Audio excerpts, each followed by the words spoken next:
I spent $50,000 of my savings on a house my family called a cockroach graveyard. My uncle laughed in my face and told me I was crazy.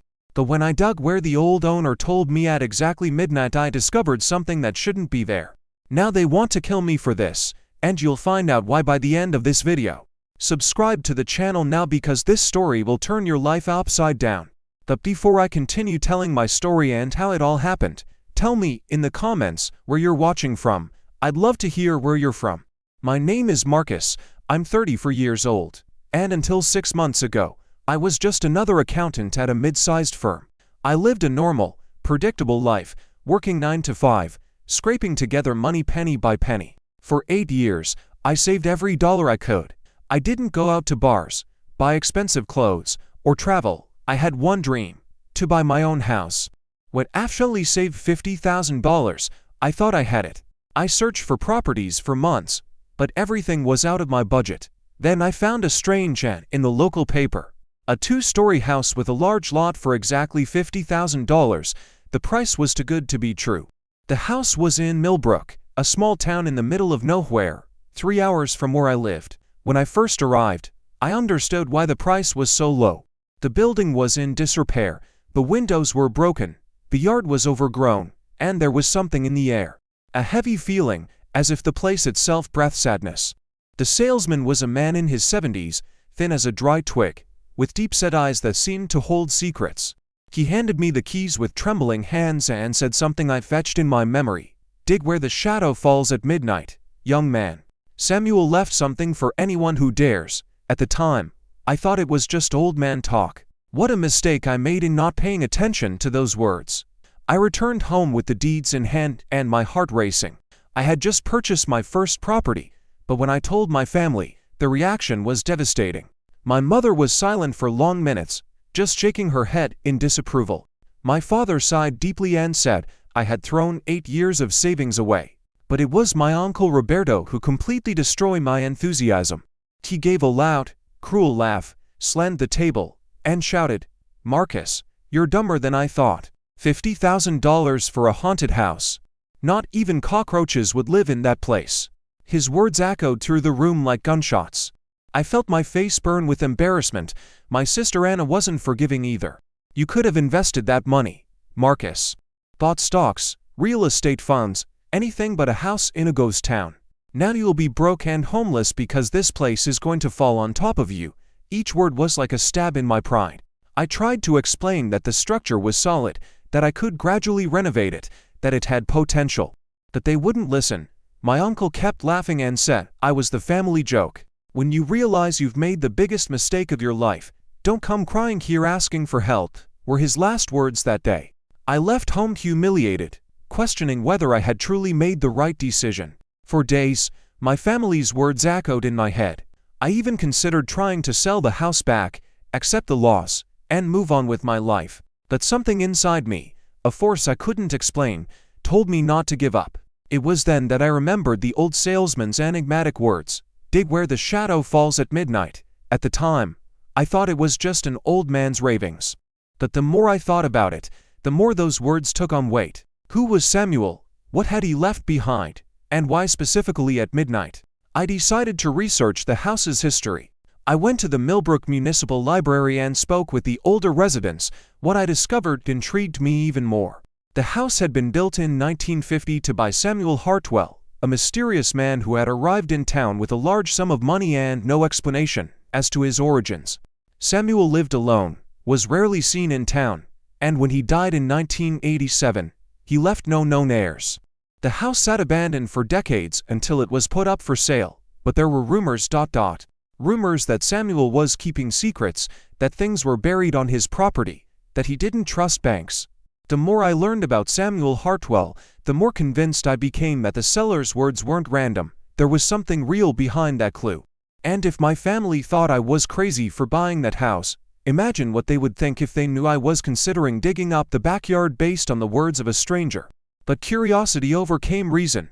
I marked a date on the calendar, the next full moon, when the shadows would be most pronounced at midnight. I would find out what Samuel Hartwell had left behind, even if it confirmed my family's insanity. I moved into the house on a gray Friday in October. I took only the basics: a mattress, some clothes, kitchen utensils, and tools for the repairs I planned to make. The electricity was partially working, but the plumbing was a disaster. I spent the first day trying to make at least one room habitable. As night fell, I realized I'd completely underestimated the isolation of the place.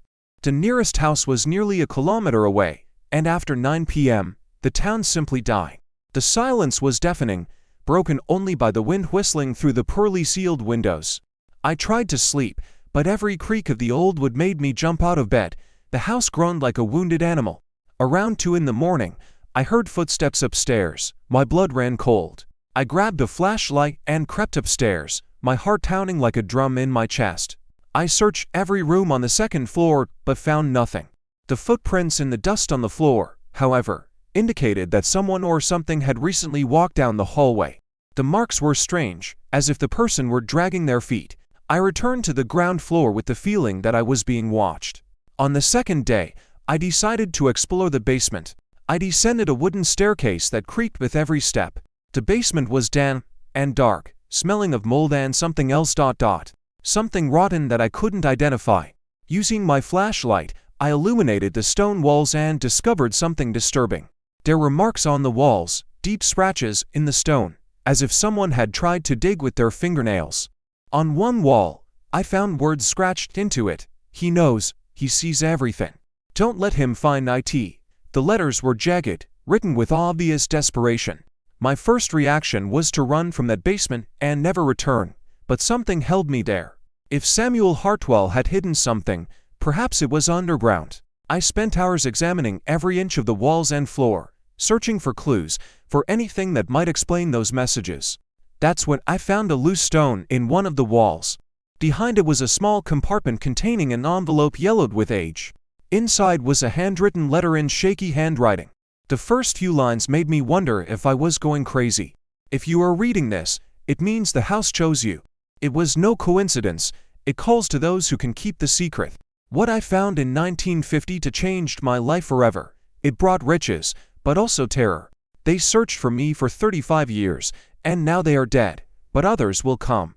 The letter continued with details about a specific location in the yard, instructions on how to find the treasure that curses, and warnings about dangerous people who would do anything to get their hands on what Samuel had hidden. The last line of the letter was identical to the seller's words. Dig where the shadow falls at midnight. I spent the next week studying the yard with the obsession of an archaeologist.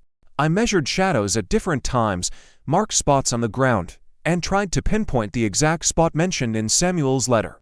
The property was large, with several ancient trees that cast complex shadows as the sun moved. There was one tree in particular, a centuries-old oak tree right in the center of the yard, that caught my attention. Its twisted branches created unique shadow patterns, and I noticed that at midnight, when the moon was at its highest, the shadow of its main trunk pointed precisely at a specific area of the lawn. During the day, I began preparing the ground. I bought a sturdy shovel, a pickaxe, and even a used metal detector. He didn't know exactly what he was looking for, but Samuel's letter mentioned wealth and treasure. My mind was torn between the thrill of discovery and the fear of the unknown. The night before the full moon, I almost gave up on everything. I called my sister Anna, trying to hide the nervousness in my voice. She sensed something was wrong and asked if I was okay alone in that haunted house. For a moment, I wanted to tell her everything, but I knew she would think I'd completely lost my mind. Marcus, you can still sell this house and go back to a normal life, she said fondly. No one will judge you if you admit you made a mistake. Her words almost convinced me, but when I looked out the window and saw the oak tree swaying in the wind, I knew I couldn't stop now. The night of the full moon arrived clear and cold. I waited until 11:45 to leave the house, carrying my tools and a powerful flashlight. The yard was bathed in a silvery light that transformed everything into a scene from a suspense film. I positioned myself beside the oak tree and waited for the clock to strike midnight. At exactly midnight, the trunk's shadow pointed to a specific spot about 10 feet from the tree. I marked the spot with a stake and began digging. The ground was softer than I expected, as if it had been disturbed before. After 20 minutes of digging, my shovel hit something solid. My heart raced. I dug around the object carefully, using my hands to remove the dirt. It was a metal box, the size of a small suitcase, heavy and covered in rust. I carried it into the house with shaking hands, barely able to believe I had actually found something. Inside the kitchen, under the bright light, I examined the box from every angle. It had a simple lock, but it was stuck.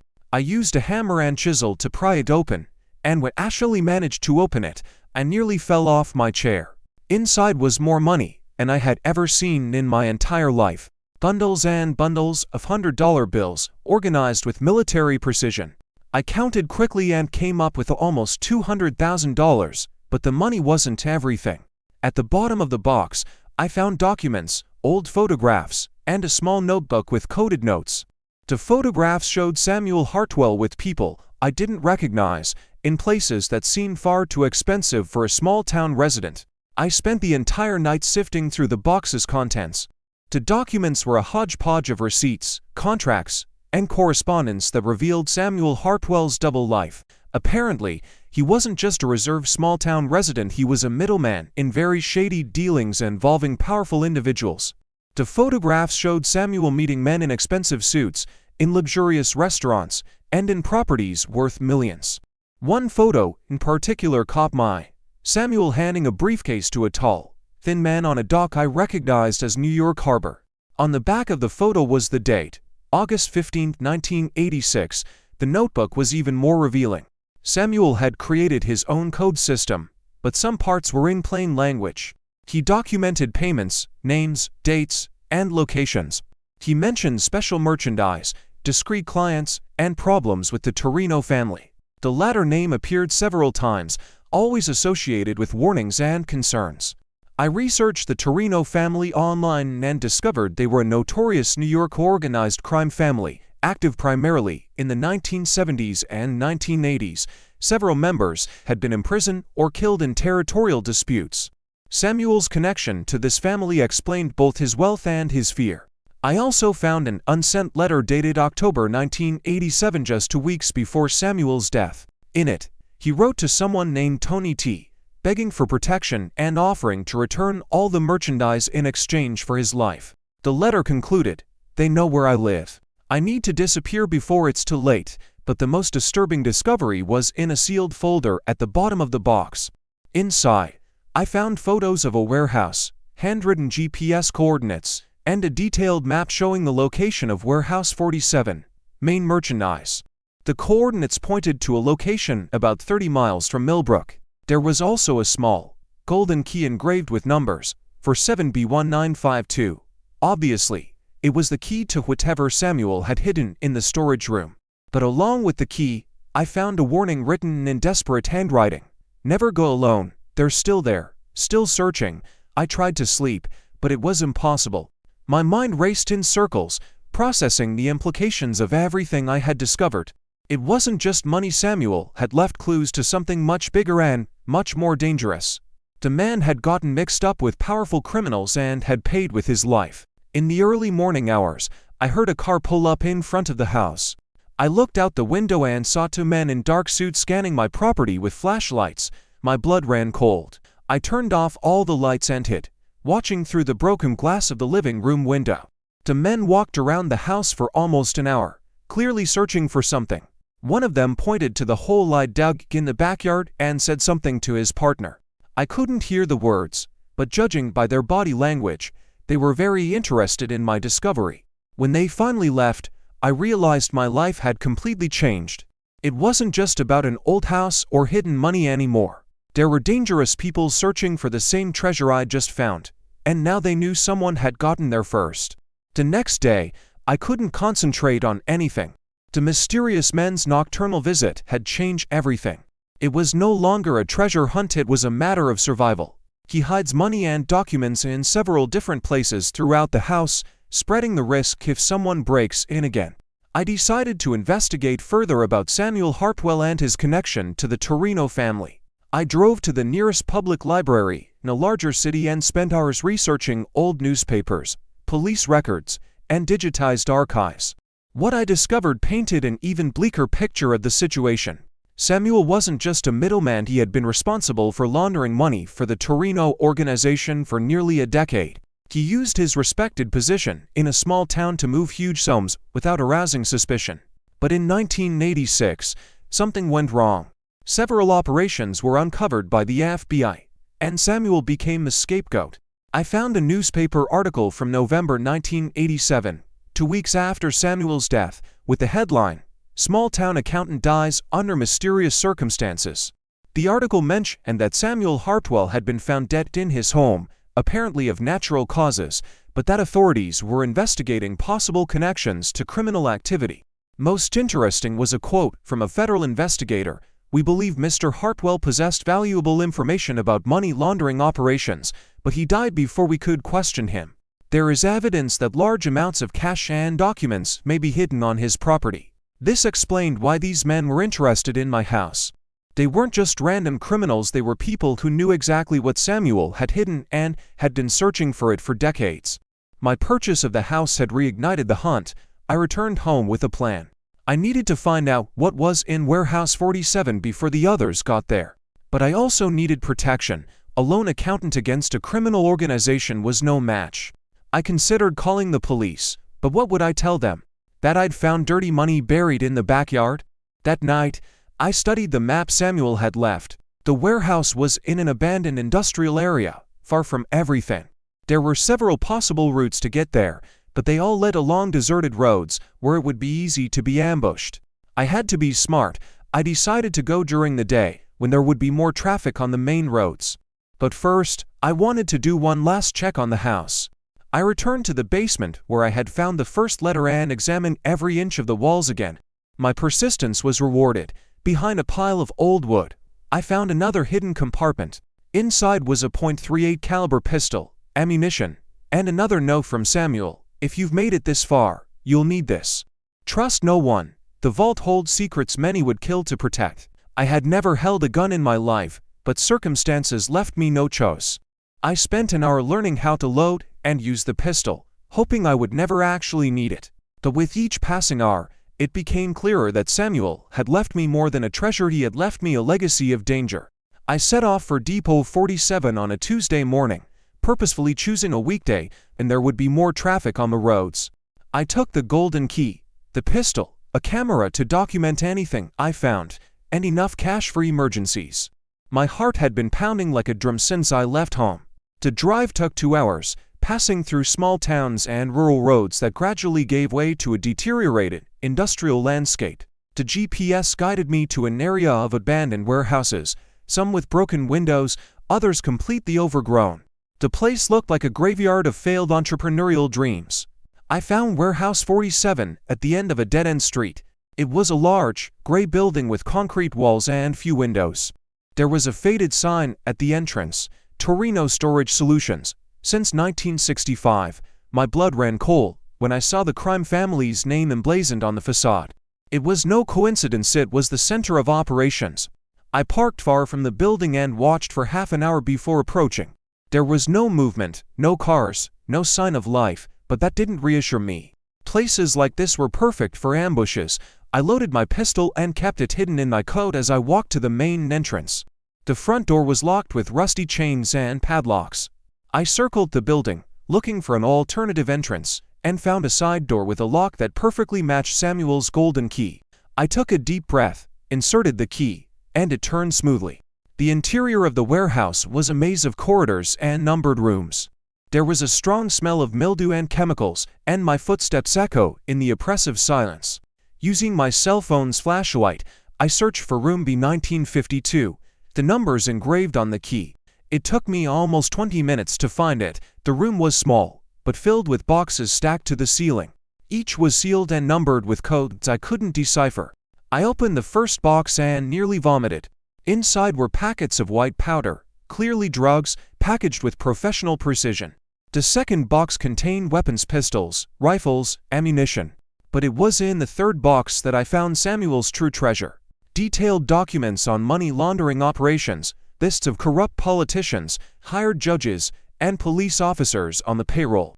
There were compromising photographs, cassette recordings, signed contracts, enough evidence to destroy dozens of careers and send many prominent figures to prison. One particular folder caught my eye: Operation Phoenix, 1985 to 1987.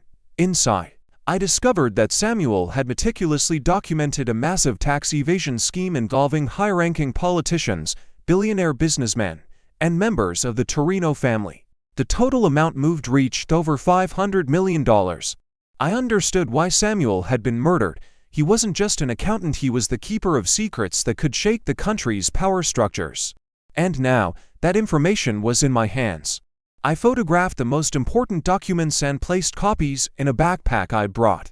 Just as I was about to leave, I heard the sound of cars approaching. My heart stopped. I looked out the dirty window and saw 3 black cars parked in front of the warehouse. Armed men got out of the vehicles and positioned themselves around the building. I was trapped.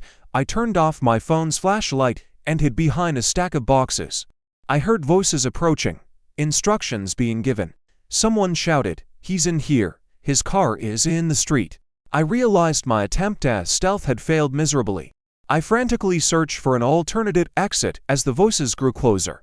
At the back of the room, I found a small, high window, probably used for ventilation. It was cramped, but it was my only chance. I stacked boxes to make a makeshift ladder and began climbing, carrying my backpack with my documents. The window overlooked an inner courtyard surrounded by high walls. I managed to squeeze through it and land on the other side, injuring my knee in the fall. I heard screams coming from inside the warehouse. They discovered I was gone. I had only minutes before they organized a search of the courtyard. I ran along the wall looking for a way to escape. At the end of the courtyard, I found a drainage grate large enough for me to fit through. I crawled through it and emerged onto a parallel street, far from where I'd parked my car. But now he had a new problem: how to get back to his car without being seen. I stayed hidden behind abandoned buildings as I circled the block. I could see my car in the distance, but I also saw 2 armed men guarding the area. They were clearly waiting for me to return. I needed a distraction. I found a piece of rusty metal and threw it at the windows of a distant building. The sound of shattering glass immediately caught the attention of the guards, who rushed toward the sound. I seized the opportunity to run to my car, get in, and started in seconds. I sped away, my heart pounding in my throat. In the rearview mirror, I saw the men chasing after the car, but I was already too far away. I zigzagged through industrial streets until I reached the main highway, where I merged with normal traffic. Only when I was 30 kilometers from the depot did I breathe again. On the return trip, I analyzed what I had discovered. The documents in my backpack were worth millions of dollars to the right people, but they also represented a death sentence. Samuel had paid with his life for possessing this information, and now I was in the same situation. I arrived home late in the afternoon, but I didn't feel safe. The men at the warehouse knew my car, had seen my face, and had probably already discovered my address. I needed to take drastic measures to protect both my documents and my own life. Hiding the most important papers in different places around the property, some in the basement, some buried in the backyard, some inside the walls. If something happened to me, at least there would be scattered evidence that could be found later. I also prepared letters detailing everything I had discovered, addressed to the press, the FBI, and my family. If I disappeared or died under suspicious circumstances, these letters would be automatically delivered by a lawyer I hire in a nearby city. That night, I couldn't sleep for a minute. Every noise made me grab my gun and check the windows. Around 3 in the morning, I saw headlights approaching on the road leading to my house. It was them. They had found me. 3 cars pulled up in front of the property. This time, it wasn't just 2 men, it was a full-fledged operation. I saw at least 8 armed men positioned around the house. There was no escape by land. My only option was to buy time and hope my backup plan worked. I called 911 and reported a home invasion, but I knew it wouldn't be at least 20 minutes before the Millbrook police arrived. Meanwhile, the men were already forcing open the front door. I positioned myself upstairs with my pistol, knowing I probably wouldn't make it out alive. The door gave way with a bang. I heard heavy footsteps downstairs, voices directing the search. A man shouted, "We know you're there, Marcus. We just want to talk, leave empty-handed, and no one gets hurt." I replied from upstairs, "Talk to the FBI. I've already given them copies of all the documents." It was a lie, but I needed them to believe that killing me wouldn't solve their problem. There was a tense silence, followed by whispered arguments among the invaders. "You don't understand the situation, Bo," another man shouted, his Italian accent thick. These documents belong to very powerful people, people who don't like surprises. Be reasonable, and we can still make a deal. But I knew there was no deal. Samuel had tried to negotiate and ended up dead. My only leverage was that they needed me alive to find out where all the evidence was, at least temporarily. Footsteps began to ascend the stairs. I fired a warning shot at the ceiling, and immediately, there was a stampede on the floor below. The next shot won't be a warning shot, I shouted, trying to sound more confident than I actually was. That's when I heard sirens in the distance. The police were arriving faster than expected. The invaders heard them too and began arguing rapidly about what to do. One of them shouted, "We have 5 minutes. Get him and let's go." The situation became desperate. They rushed up the stairs in a group, using tables and furniture as shields. I fired 6 shots from my pistol, but there were too many.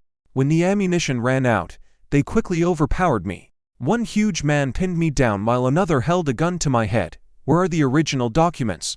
asked the man with the Italian accent, clearly the leader. "We have very little time, and my patience is at an end." The sirens were very close now.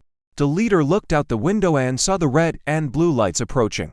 "Change of plans," he said.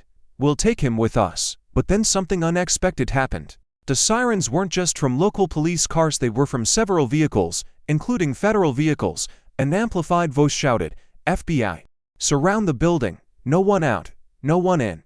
The leader's face turned livid. How the hell did the FBI get here? One of his men checked their cell phones and discovered that someone had filed a detailed anonymous tip about the location of wanted criminals from the Torino family. It was my backup plan working. The lawyer I'd hired had instructions to alert the authorities if I didn't contact them every 12 hours. My silence during the raid had triggered the emergency protocol. The siege lasted 3 hours.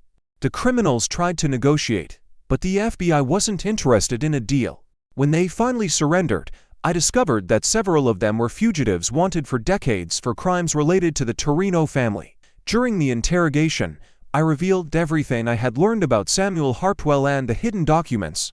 The agents were impressed by the amount of evidence I had gathered. A veteran investigator told me it was the largest organized crime find in 20 years.